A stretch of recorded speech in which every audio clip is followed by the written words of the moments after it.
So, a little heads up for you guys. If you hear some barking in the background, don't worry, that's my Labradoodle being absolutely annoying. I'll try to minimize the sounds as best I can, but my god, is it going to be absolutely annoying. But anyway, enjoy the chapter.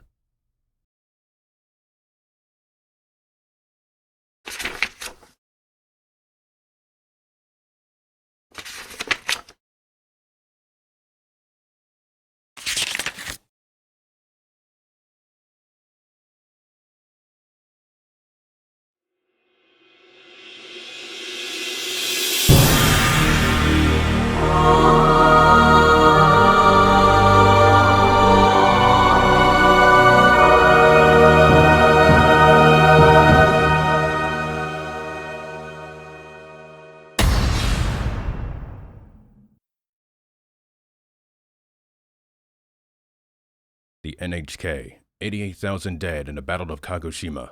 The BBC, 1,000 dead in Oxford, hundreds of acres are burnt. The New York Times and CNN, billions of dollars in damages in Las Vegas, 300 left dead. Other headlines dominate the public consciousness. Red Mongolia reintroduces conscription in the kingdom. Mobius signs an alliance with the Red Empire and another power. The Imperial Axis are considered a threat to world peace by NATO, Russia, China, and Japan since the Soviet Union. Many sightings of Niburians releasing monsters/kaiju causes global concern. Rumors of Niburian activity in New Nibiru circulates within every country. Are the Niburians possibly returning to Earth? The Guardians of Earth or the Destroyers of Earth? Can Godzilla, Gamera, and King Bowser I be trusted to stop monsters after such disasters on the same day?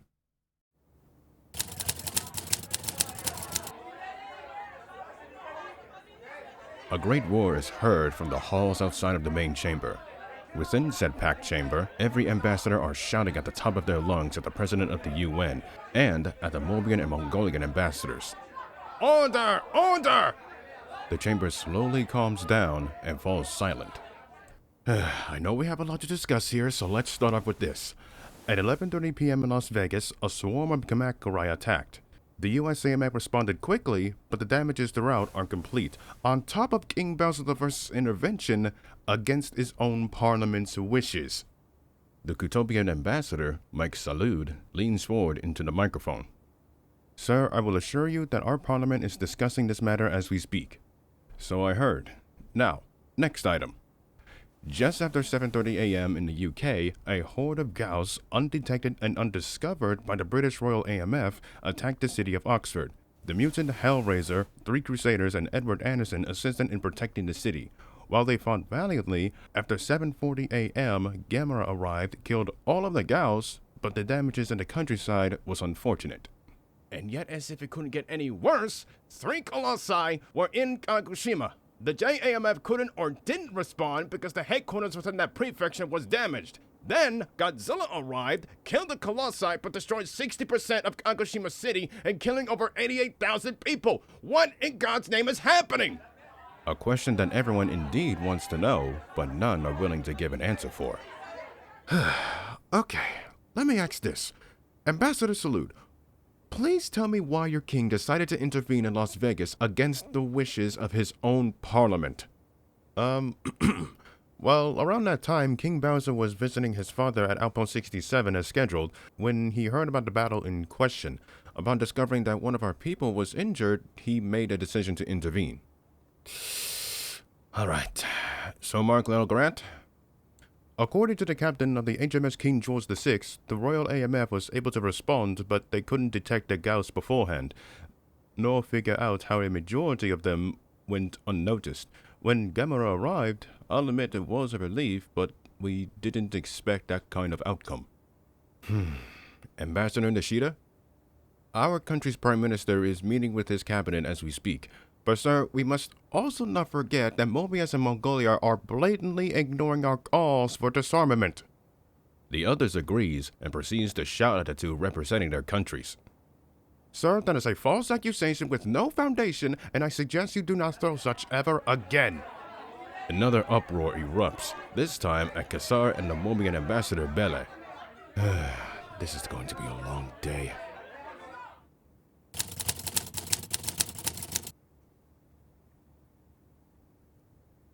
You f***ing idiot! Jojo's outburst of anger echoes of the halls of Bowser's throne room. Jojo! Watch your tongue, you pathetic ape! Robert! You told us, your father, we took a day off in Vegas, and look what happens! You just had to make things worse! I'll have you know that I was there protecting my people. I can care less about your infrastructure. Oh, so if it happens to your kingdom, would you say the exact same thing? No! Why would I harm my own kingdom? Exactly! God, I can't believe I'm stuck with this communist airhead! Bowser's eye twitches. Hey, be grateful that my father was able to save your worthless butt! Man, shut the hell up! You need to be properly trained because your father was too much of a to whoop your ass! Robert the First stands to his feet. His hands becomes engulfed with black mana. Now you are asking for your death! Hot red aura surrounds Jojo. Bring it on, turtle soup! His wife and the brothers holds Vargas back, and Kamek gets in front of the king and prince. Alright, that's enough. Humans, take Deadeye out to calm him down. Robert, up to your room. You're not off the hook that easy. The black mana disappears. What? He was the one that started it. None of that back talk. Room, now. You too, Junior. He snarls. He turns his body and walks off in a huff. His son follows him into the bedroom. Kamek turns around, seeing the humans exiting the throne room. Merciful Khan, give me the strength. He mounts onto his broomstick and flies into Bowser's bedroom. Both the bedroom door and the throne room's door shut. Out into the hallway, Chloe, Mario, and Luigi lets go of Jose. God, he gets on my nerves! Hey, he drives me nuts too, but what can we do? Oh, I don't know. Transfer out of here? You know we can't do that. We're stuck here. Why don't we visit Hal and Jeff? All right. Mario, Luigi, keep that fat bastard away from me, please. Moments later, the door opens. Jojo and Chloe steps into the castle's emergency room. They see Hal and Jeff bandaged up. Yo, how are you feeling? Pretty good. Thanks for checking up on us. We heard all of the shouting, though. Don't worry about it. What about you, Hal? Pfft, I've been through worse. I took arrows to the face during the Civil War. I'm still surprised that you lived. What kind of American milk were you drinking? Now then, boys. She pulls a chair up to the bed and sits down in it. Let's talk about your performances. I wouldn't call me doing nothing my performance, but... Hold on. Regardless of what you did, it's important to get some info. Now, we were operating across the road from the hotel and casino. You and Hal provided sniper support from 200 to 400 yards away. But all of a sudden, you stopped. From what you told us, your perimeter was breached and you had to move to a different spot, right? That's right. Jeff was helping out stabilizing my rifle. At long range, firing the Springfield was like handling my old crossbow. But in close quarters combat, that becomes an issue. How fast was your reload? I clocked it around 6 seconds. In those close spaces, it was a problem. Jojo had that problem when he got his M1 rifle 5 years ago. It's true. I can't feel my thumb to this day. Hope you're happy, Grandpappy. Say, I've been thinking, what if the Royal Army had a secondary that can be used in close quarters combat? The curiosity of both Jojo and Chloe piques. Really? Don't you guys already have a secondary weapon? Hal shakes his head. Well, what do you have in mind? Is there a way to get more Thompson submachine guns and more semi-automatic rifles?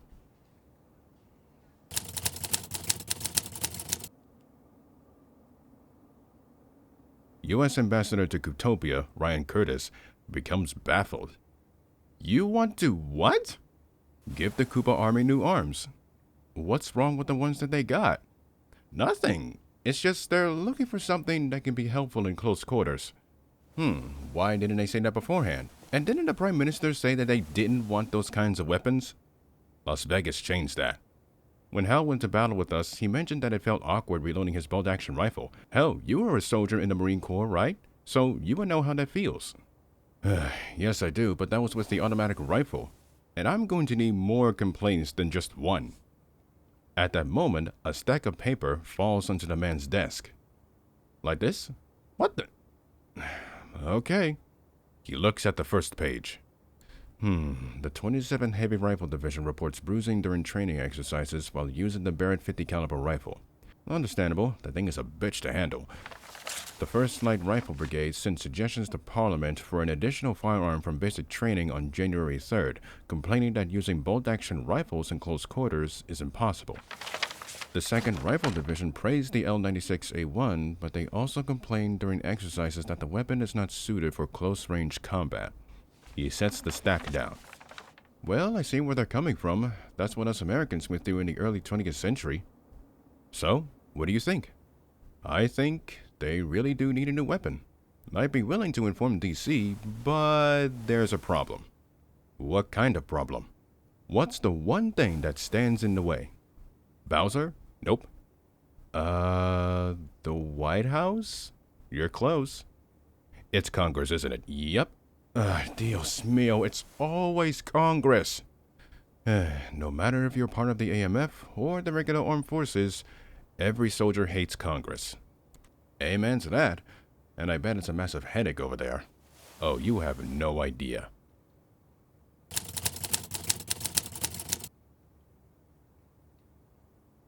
The Speaker of the House of Representatives stands up. Senator Feinstein, please enlighten me. Why do you think that we shouldn't confront Chairman Robotnik when the evidence provided to us clearly indicated that he had everything to do with what happened last night? I am not saying that Ivan had nothing to do with it. Far from it. Our ambassador in the Republic has every right to do so. However, I am suggesting that we shouldn't try and interrogate him. It's possible that he'll just blatantly deny it, and then there are the countless amounts of missing people reports and incidents that could lead to a political disaster that he has the answer to. Murmurs spreads throughout the chamber. One stands to his feet. Senator of Nevada? Never mind the fact that Robotnik should answer for what he did because he deserves it. Can we not ignore the damages King Bowser caused? Why are we just letting him roam about without the USAMF putting their foot down?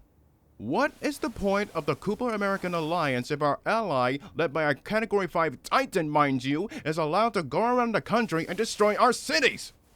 Senator, I understand your frustration with the current state of affairs between the Federal Kingdom and the United States. However, you need to realize something.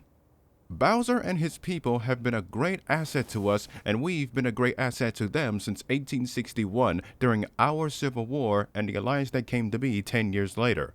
And not only have they become a great partner in terms of military actions, but agricultural, cultural, and political. And they have just become a constitutional monarchy, so they are important. Sir, did you read a memo that I sent to AMF General Alexander Roosevelt's office in the White House?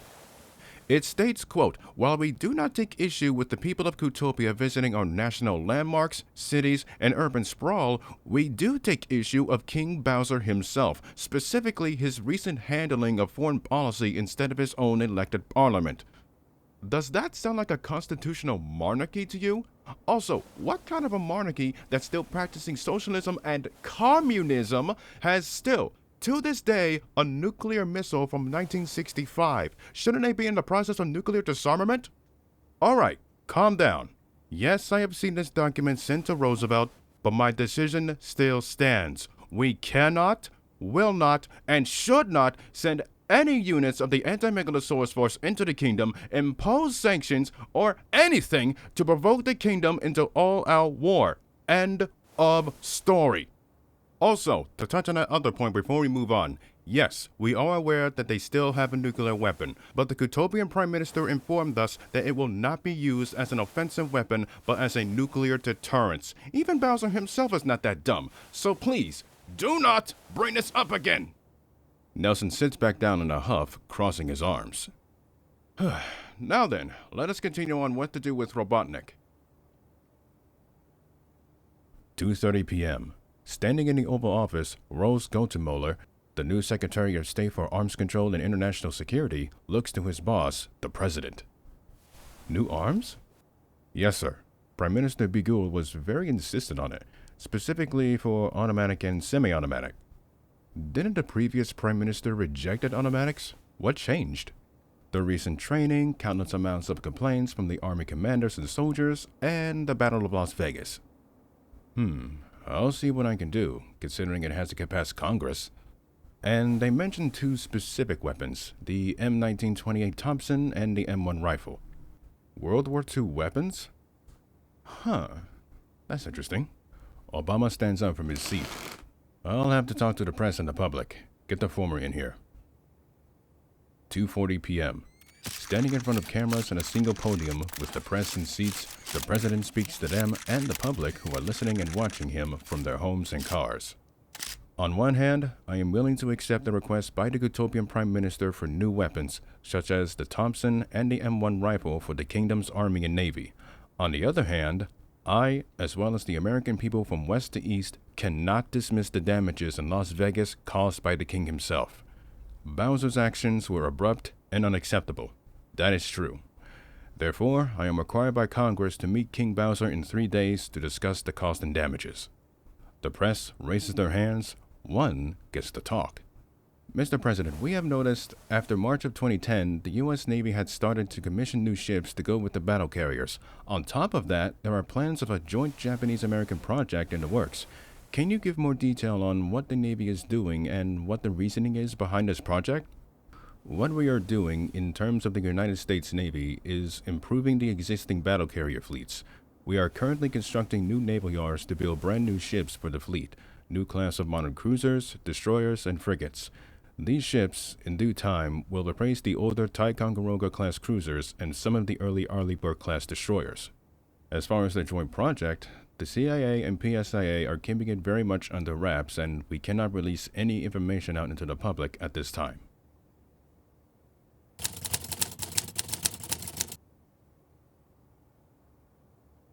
Inside of his room, Edward Anderson looks out the window, watching his grandson and granddaughter-in-law practicing on the open field. He thinks back to yesterday when he had to explain to them what is to come. Many questions that Kenjiro had to ask Gamera are the same that Eleanor asked, only for the old man to answer in the exact same way. If only all of this didn't happen. If only things didn't change at Atlantis. Drodi. A voice calls to him. A voice that is familiar to him. Master? Eddie turns around. Mist materializes in the room. It takes its shape and plants onto the floor. A figure becomes clearer as it takes its form. Master Neptune! My great pupil, you have not forgotten about me, have you? No, Master. I would never forget you. I still remember. His mind drifts back further in time. A time where towers did not exist. A time where he was rescued by the Roman god and taken amongst the wings, becoming the greatest warrior. A time where he was brought to Atlantis, promised that it would be his. But Drodi would never forget the death of his master by the Greek gods and his crusade against most of them. My God, I cannot believe it has been so long since it happened. It seems that Atlantis did not get to see this modern Earth. My goodness, this world has changed during our absence. I'm sorry, Master. I'm sorry, Master. I wasn't able to save your beloved continent. I failed you. Drodi, lift your head. You have done so much in the past 7,000 years, and you have lived far longer than anyone can ever imagine. I have heard that history does not repeat, but rhymes. And many times I have seen history rhyming, especially in this new modern day. I am aware of the current predicament, and it does remind me of my war against the Greek gods and the fall of Atlantis. The pain in his hip causes him to hold it with his hand. Time is slowly approaching you, I see. Never thought I would see the day. Poseidon and especially Zeus are waiting patiently for your death. You really upset them. Psh, it's what they deserve. No sympathy. But tell me, is Jupiter well? What does he think of all of this? He is well, but he too fears of what is to come. He hopes that you have a plan to deal with it. I do, but I am not sure if my grandson is ready. You must trust your instincts. That is what I taught you. The body of Neptune begins to fade. I must take my leave now. Remember where I taught you, Drody. Anderson watches as his old master fades away. The room becomes clear, and the man is all alone once more. I do not know if the old grounds are still around, let alone there. Kenjiro is not ready, nor is Eleanor for that matter. He thinks about it for a few more seconds, but then his mind becomes set. But what choice do I have? Kenjiro! Gigi, I'm in the middle of something! You and Eleanor step into my room. We need to chat. Within the House of Commons, the members of Parliament, the MPs, have been in session for almost 3 hours, discussing the events that transpired in Oxford. At this very moment, it's PMQ's, Prime Minister's questions. Order! Order! I understand the weight of this debate, but we cannot have shouting across the chamber. The Prime Minister. Prime Minister David Cameron stands up to the dispatch box. Mr. Speaker, I have gotten in contact with Dragonborn and Hellraiser. They have agreed to meet me in number 10 Downing, and I can confirm that the former expresses deep regret for what he and Gamera had done, but I have not been able to discuss a proper punishment. As the chamber erupts in a hear, hear, the leader of the opposition, an Ed Miliband, stands up to the opposite box. Mr. Speaker, I'm concerned that the Prime Minister is inadvertently playing favorites as he is refusing to allow the AMF to monitor Gamera, refusing to restrain Dragonborn of what he can do, are opposed to any expansion of the Royal Navy, the British Army, and the Royal Air Force since the collapse of the British Empire. Can the Prime Minister explain his actions? He sits and Cameron stands. Mr. Speaker, I must reassure that my meetings with the Chiefs of Staff will take place tomorrow night. Also, if I may, was it not the Shadow Chancellor who suggested doing nothing with Dragonborn and Gamera when they came to the UK? So I believe that thought process seemed to have given way to something else. The rest of the MPs agrees with the man as he sits back down.